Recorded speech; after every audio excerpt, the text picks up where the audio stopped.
Bienvenidos y bienvenidas a un nuevo vídeo de comparaciones con la Biblia textual. Mi análisis comparativo y complementario a los vídeos de la lectura agnóstica de la Biblia textual, en este caso el Nuevo Testamento de Johnny Caos.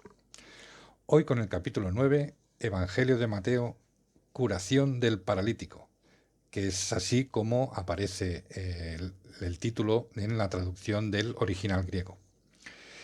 En el primer versículo podemos apreciar una diferencia bastante elocuente entre pasar a la otra orilla, según la versión textual, y hacer la travesía, según la traducción del original griego.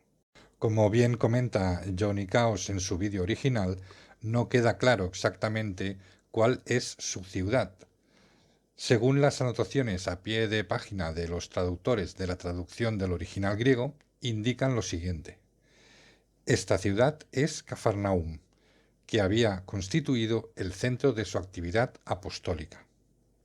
Pues vaya, era de esperar, pero que sepamos, no hay constancia escrita y explícita en el Nuevo Testamento de que sea su centro de predicación, a no ser que se lea esta anotación de los traductores, que recuerdo que no tienen nada que ver con el autor original del texto. En todo caso, lo que podemos apreciar si hemos leído el capítulo 4 es que tras ser apresado Juan el Bautista, dejó Nazaret para habitar en Cafarnaún. No se menciona en ningún momento que se haya ido a Cafarnaún a predicar.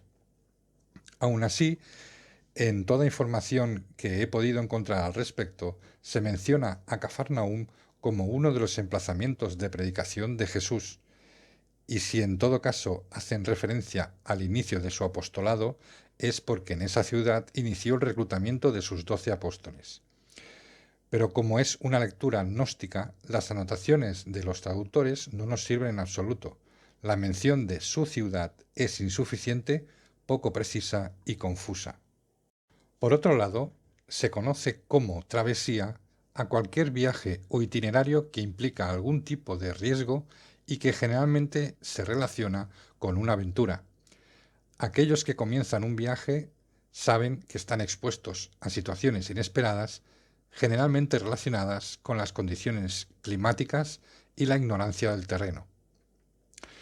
Pasar a la otra orilla no nos da a entender un posible largo viaje lleno de posibles peligros, sino más bien cruzar un gran río o lago, o, en el caso que nos ocupa, el mar de Galilea, también llamado lago Tiberíades. La distancia máxima desde Cafarnaúm a la otra orilla es de un poco más de 11 kilómetros y la distancia desde Nazaret es de casi 29 kilómetros. A razón de que los traductores del original griego prefirieron usar la expresión hacer la travesía. ¿Es posible que con ello quisieran justificar la tempestad del capítulo 8, versículo 23 de Mateo? En el subtítulo del versículo 18 nos encontramos con las siguientes diferencias entre una y otra versión. Por razones que desconozco, los traductores del original griego han querido omitir nombres propios y la mención del género mujer, a excepción de la resurrección de una niña. Wikipedia nos dice lo siguiente.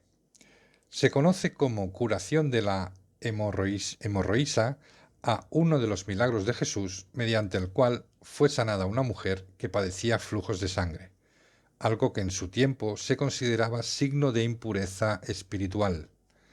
Se narra en los evangelios sinópticos, Mateo 9, versículo 20-22, Marcos 5, versículo 25-34 y Lucas 8, versículo 43-48, que ya veremos más adelante en los próximos vídeos que Johnny Caos realice. En el contexto de otros milagros como la curación de la hija de Jairo, localizados por las narraciones evangélicas en Decápolis. Si avanzamos hasta el versículo 23, nos encontramos con otra diferencia significativa. La muchedumbre alborotada de la versión textual es traducida del original griego a turba de plañideras. Recordemos, pues, quiénes son las plañideras, porque el contexto cambia por completo, a no ser que sea por una pésima redacción del autor del texto. Una plañidera, del latín plangere, era una mujer a quien se le pagaba por ir a llorar al rito funerario o al entierro de los difuntos. Aparece en documentación iconográfica y documental de la antigüedad y en algunos países del mundo donde diferentes culturas siguen practicando estos usos similares. Las plañideras surgen en la cultura egipcia debido a un tabú que prohibía a los deudos llorar en público. Actualmente, además de seguir ejerciendo su oficio dentro de los ritos fúnebres de algunas culturas, también se han vuelto un espectáculo dentro de algunas festividades mortuorias. Su uso siempre ha sido variable dentro del ritual fúnebre, abarcando desde la posibilidad de contagiar o provocar por imitación el llanto en los deudos para efectuar una catarsis del duelo, hasta para realzar la importancia social de un difunto. Veamos, pues, qué se sabe de las plañideras en el rito judío. Para expresar de un modo más enérgico la desolación que debía causar al pueblo judío la devastación de Judea, el profeta Jeremías dice que el Dios de Israel mandó a su pueblo hacer venir lloronas que él designa bajo el nombre de lamentatrices. Este uso del pueblo hebreo pasó a otras naciones y sobre todas se conservó entre los griegos y romanos. Estos últimos daban el nombre de praéfica a la principal de cada comitiva de lloronas, porque era ella la que presidía las lamentaciones y la que daba a sus compañeras el tono de tristeza que convenía según la clase del difunto. Las lloronas iban cubiertas con un velo y llevaban un vaso en que recogían las lágrimas que derramaban. Estos vasos, llamados lacrimatorios, se encerraban con mucho cuidado dentro de la urna donde se depositaban las cenizas del difunto. Como no se alquilaban lloronas, sino para los entierros de los ricos, no se colocaban vasos lacrimatorios en las urnas de los pobres para demostrar a la posteridad que ninguna persona había llorado en muerte en sus exequias.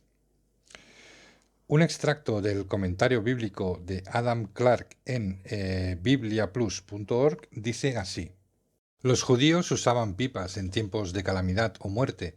Es evidente por Jeremías capítulo 48, versículo 36. Y entre los griegos y romanos, así como entre los judíos, las personas eran contratadas a propósito para seguir las procesiones fúnebres con lamentaciones, donde se puede consultar también Jeremías capítulo 9, versículo 17 al 24 y Amos capítulo 5, versículo 16.